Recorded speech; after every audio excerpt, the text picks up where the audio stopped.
البوليساريو الباب الحباب في القريب العاجل إن شاء الله من الاتحاد الإفريقي.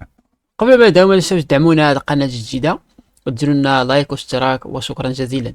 بعد القرار الأممي، هل يتخذ الاتحاد الإفريقي قراره بطرد البوليساريو؟ فبعد مصادقة مجلس الأمن الدولي على قرار يؤكد السيادة المغربية على أقاليمه الجنوبية ويعتبر الحكم الذاتي إطارا واقعيا لحل نزاع الصحراء، يجد الاتحاد الإفريقي نفسه اليوم أمام مأزق قانوني وسياسي يفرض عليه تحمل مسؤوليته في طرد جبهة البوليساريو من صفوفه. ومن الناحية القانونية، يرى خبراء أن وجود البوليساريو وتمتعها بصفة الدولة داخل الاتحاد الإفريقي أصبح فاقدا لأي أساس قانوني.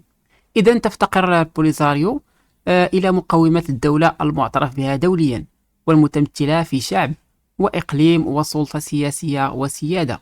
تفاعلا مع الموضوع، قال محمد شاقر المحلل السياسي إن المغرب نقل سابقا ملف الصحراء من منظمة الوحدة الإفريقية إلى منظمة الأمم المتحدة بعد أن تم قبول من توصف بالجمهورية الصحراوية العربية عضوا ضمن هذه المنظمة الإقليمية، وبعدما انسحب منها، معتبرا في تصريح أنه بعد أكثر من عقدين قبل المغرب الانضمام إلى الاتحاد الإفريقي الذي خلف منظمة الوحدة الإفريقية رغم استمرار عضوية الجمهورية الوهمية، ليخوض معارك دبلوماسية داخل الاتحاد لإخراج هذا العضو النشاز، متسلحا بتواجده ضمن مؤسسات هذا الاتحاد ومستندا على تراجع العديد من الدول الإفريقية عن اعترافها بهذا الكيان، وفتح بعضها لقنصليات بكل من العيون والدخلة بعد الاعتراف الأمريكي بمغربية الصحراء.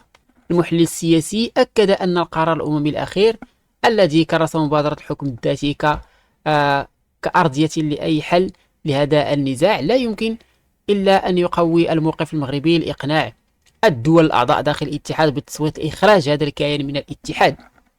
قرار إبعاد بوليساريو وإخراجها من الاتحاد الإفريقي، يقول المحلل السياسي، إنها تتطلب المزيد من الوقت والجهد لتحقيق ذلك، خاصة وأن هناك دول كالجزائر وحليفاتها جنوب إفريقيا ستحاول عرقلة ذلك. أصلا لن يعد هنالك شيء اسمه جبهة البوليساريو، لأن المغرب بعد القرار الأممي تم التصويت على قرار الحكم الذاتي. وأعتقد في رأيي الشخصي أن هذا الكيان سوف يطرد في القريب العاجل، لأن في قادم الأيام لن يعد هنالك شيء اسمه البوليساريو. شكرا على المشاهدة ونلتقي لاحقا.